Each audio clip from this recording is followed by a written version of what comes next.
Hey everybody, this is Mike with Free Roaming Hiker. I'm out here doing the Avalanche Peak hike right along the eastern boundary of Yellowstone National Park. And this hike has already started off pretty brutal. The trailhead is just below Sylvan Pass on the west side and kind of right in between Sylvan Pass and Sylvan Lake. There's a small little trailhead. The trail begins up the road. Trail begins across the road and immediately begins climbing up into the forest. And I'm still in the forest, but got a couple of views poking out of the trees. And this hike is steep. This is the kind of hike that would test the stamina of even the most fittest hikers, because it feels like it's just going straight up. And I'm not in my best shape, but I'm in pretty decent shape. And I'm moving at a pretty slow rate up this trail. Yeah, I am hearing a few Clark's nutcrackers, that's what I keep looking at. But about halfway, I believe, this trail exits the tree line and begins climbing up the peak through rocky terrain. So I'm expecting some exposure. And so we'll just see what it brings. Let's go find out.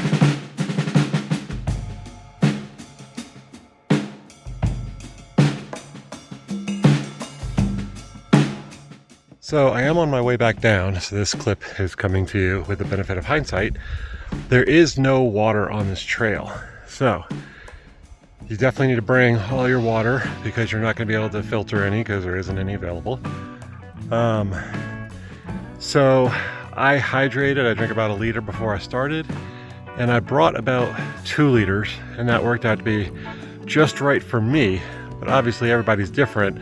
So if you're coming from sea level, if you think you're going to be struggling a little bit more, maybe bring 3 liters. Of course, more water means more weight, but you also don't want to run out of water on this hike. So bear that in mind as you do your preparations for this trip.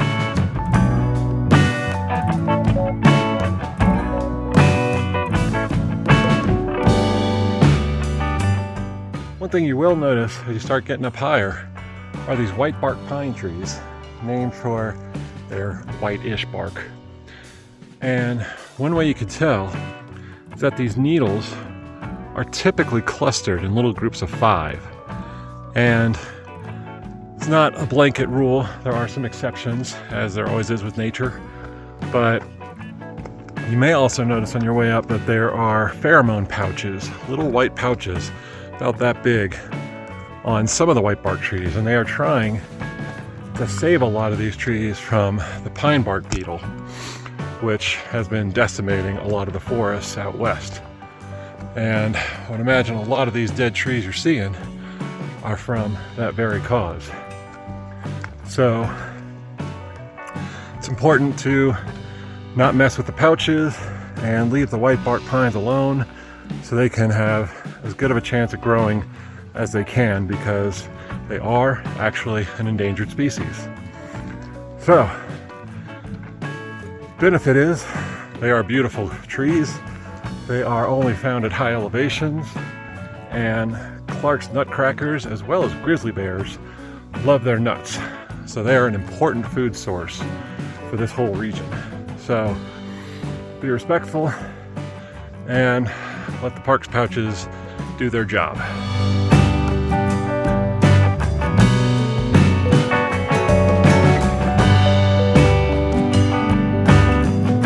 And if you are liking this video, please like and subscribe.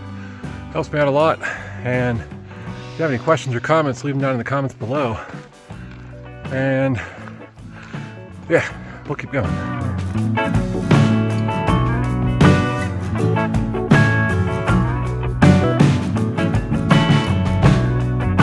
Also, another reminder, this is grizzly bear habitat. And for the first bit of the trail where the forest is a lot thicker, you're not as likely to see grizzly bears there. You are more likely to see black bears, but even then they probably wouldn't be sticking around for too long. And most black bears don't usually mind somebody passing by as long as they're aware of your presence and you don't disrespect their personal bubble or habitat. So, with all wildlife, give them space and be respectful. And especially on a hike like this, this is grizzly bear habitat, so always have bear spray with you and always be ready and listening so that you'll most likely hear a grizzly bear before you see them. So it's important to be aware of your surroundings and be able to hear what's going on. That way you can enjoy the hike a lot more.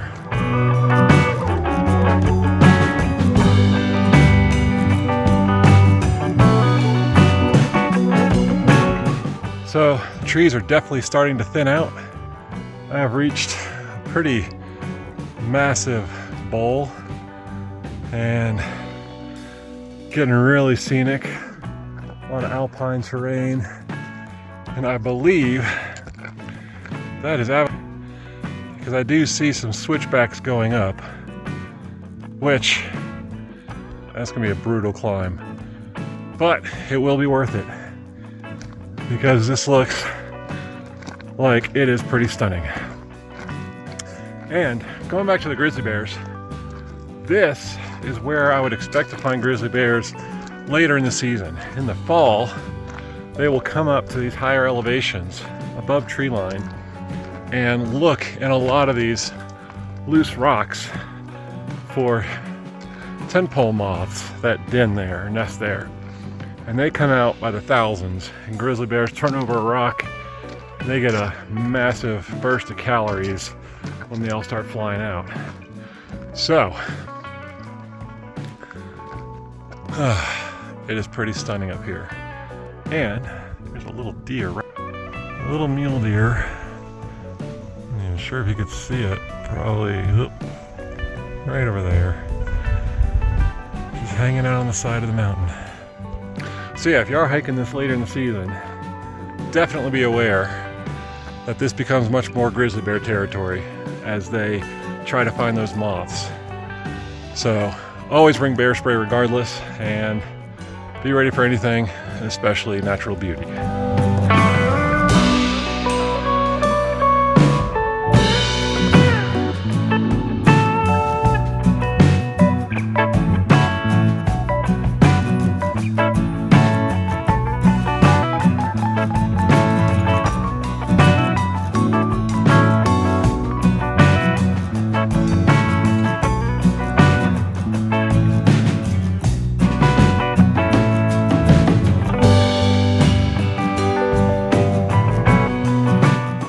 So the views are getting pretty phenomenal.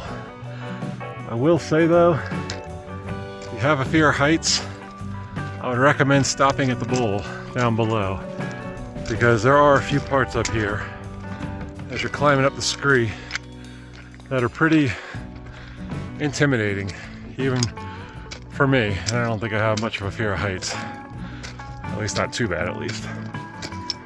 But you can see the highway way down there above Yellowstone Lake, and it is pretty stunning. There are some amazing, just panoramic views all around, but it is a steep trail. You're definitely going to earn these views.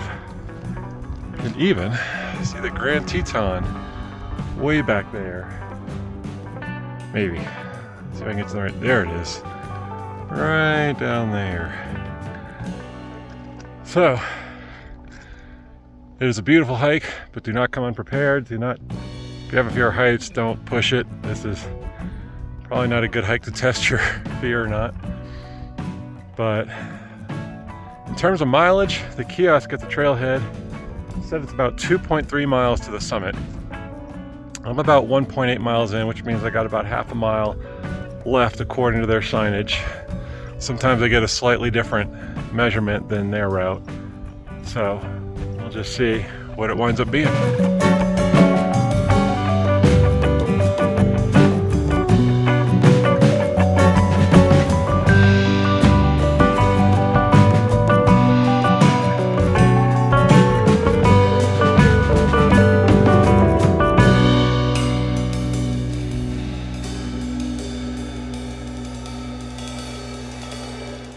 I am pretty much above tree line now.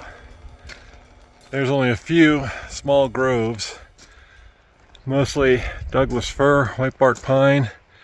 Pretty sure that's Avalanche Peak up there, which was probably not the one I was looking at down in the bowl. I'm gonna have to see when I get up there. We're at about 2 miles now. That could be about 0.3 miles, I don't know. But a little over 10,000 feet above sea level, and it's feeling like it. Definitely short-winded. But yeah, just one more big leg of alpine talus to get up, and looks like we'll be up at the summit. Not bad views back that way either.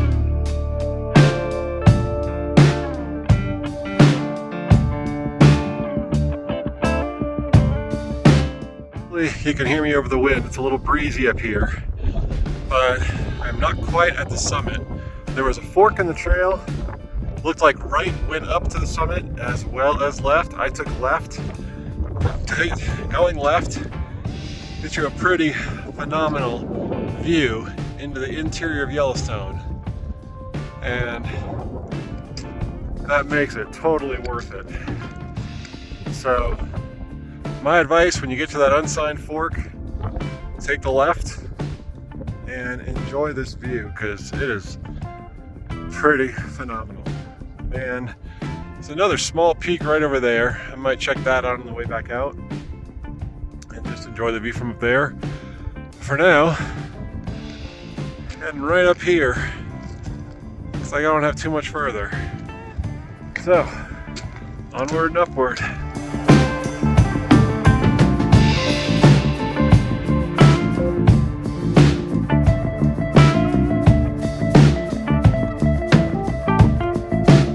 Another important reminder as you're heading up here is please stay off the tundra. Basically anything that's not rock up here has a very, very short window to grow and reproduce. And if you step on it, you basically kill its chances of doing anything for the whole season, for the whole year. So please stay on the trail. Do not trample any vegetation. And with that, it looks like I'm at Avalanche Peak.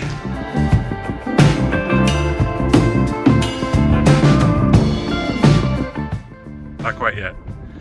This is apparently a little false summit. And Avalanche Peak is back that way. There's a couple of people. The trail goes. Almost there.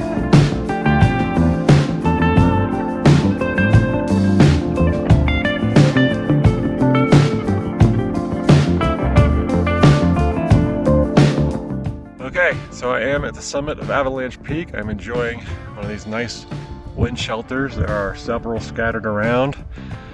Tragically, there's also a very fat chipmunk, which means it has likely been fed, which means it is not caching food, which means it's going to die this winter. So, don't feed wildlife, any wildlife, big or small. Also, before starting this hike, be very conscious of the weather.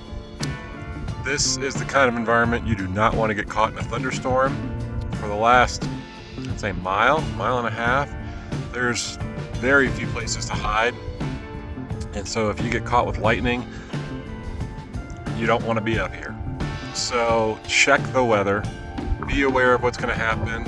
If it looks like clouds are building, even if it says it's going to be a clear day, play it safe. Don't rush to the top, because thunderstorms build up fast and it can be very dangerous. So chances are, if you do it in the morning, you're safe. A lot of the thunderstorms build up in the afternoon, but either case, be aware of the weather, because it's not impossible to have thunderstorms in the morning out here, obviously. So just plan ahead and know what you're getting into. That being said, the view is stunning, and it is a 360-degree panoramic view up here. I've got I'm basically right on the boundary of Yellowstone. So to my right is wilderness and national forest. To the left is all Yellowstone. The boundary zigs and zags to the north and the south. I did clock this hike a little over 2.5 miles. I got about 2.6 or so. So, you know, maybe the sign was just a little bit off. I also, at that fork, went left and looked like to the right went a little bit more direct. So keep that in mind. I would, you know, if the right is direct, I would still recommend going left because the views were still phenomenal on the way up and definitely worth checking out. So, this has been an awesome hike. Highly recommend it if you don't mind turning your legs into jelly. And yeah, it's pretty stunning. So check it out if you're up for it, if you're in the area. And please like and subscribe. Any questions or comments, leave them down below. And thanks for watching and happy trails.